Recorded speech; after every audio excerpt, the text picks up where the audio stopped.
Aujourd'hui, je vais te raconter une histoire vraie, une histoire de clavier, de code, de données sensibles et de tensions régionales. Bienvenue dans la première vraie guerre numérique nord-africaine. Et tout commence par un clic, alors voilà. Début avril 2025. Le Maroc se réveille avec un mal de tête informatique. Plusieurs sites institutionnels sont attaqués. Le plus touché, le site du ministère de l'Emploi et surtout la CNSS, la Caisse nationale de sécurité sociale.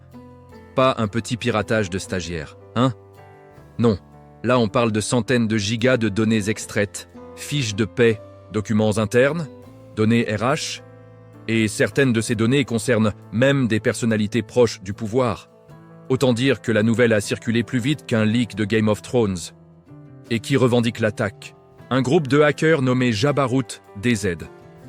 Avec un petit DZ à la fin qui ne laisse pas trop de doutes sur leur provenance. Ils publient des preuves.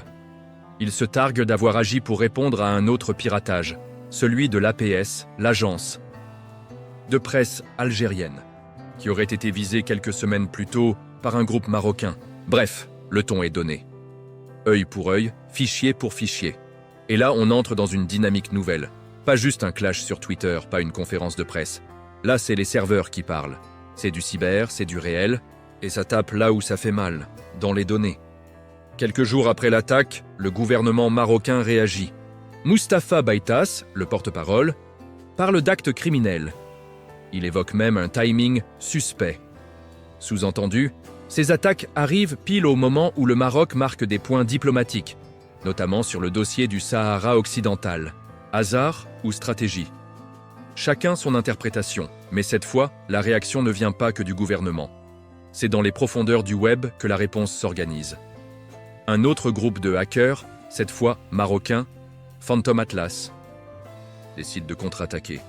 Et là aussi, les cibles sont choisies avec précision. Des institutions algériennes, notamment dans le secteur des télécoms. Plus de 13 GO de données extraites.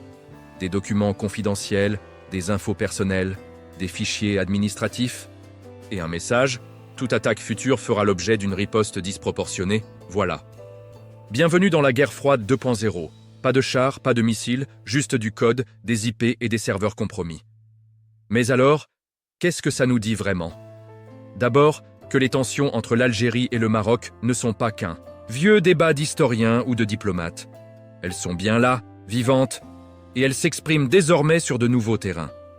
Le digital, c'est la nouvelle frontière. Et aujourd'hui, ce sont des groupes de hackers, parfois très jeunes, très structurés, qui en sont les soldats. Ensuite, ça pose une vraie question. Les États sont-ils prêts?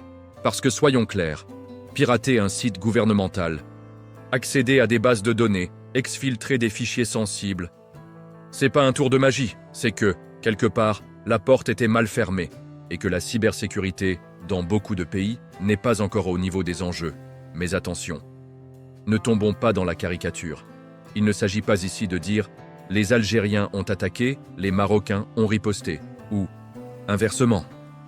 Non, il s'agit de reconnaître que ce genre de conflit numérique, ça peut rapidement dégénérer. Que derrière les pseudos et les slogans des groupes de hackers, il y a des vraies tensions géopolitiques. Et que tout ça pourrait avoir des conséquences bien plus graves que des fuites de salaire sur Telegram. Est-ce qu'on entre dans une logique d'escalade, avec chaque pays qui cherche à montrer ses muscles numériques?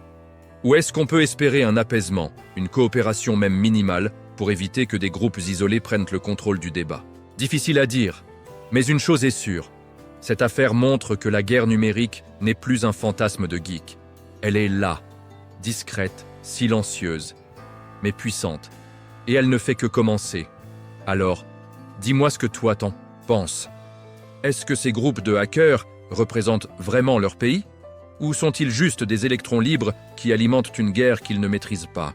Est-ce qu'on assiste à une nouvelle forme de conflit entre l'Algérie et le Maroc? Et surtout, à quoi ressemblera le prochain round? Lâche ton avis en commentaire. Abonne-toi si tu veux suivre l'actualité autrement, sans filtre.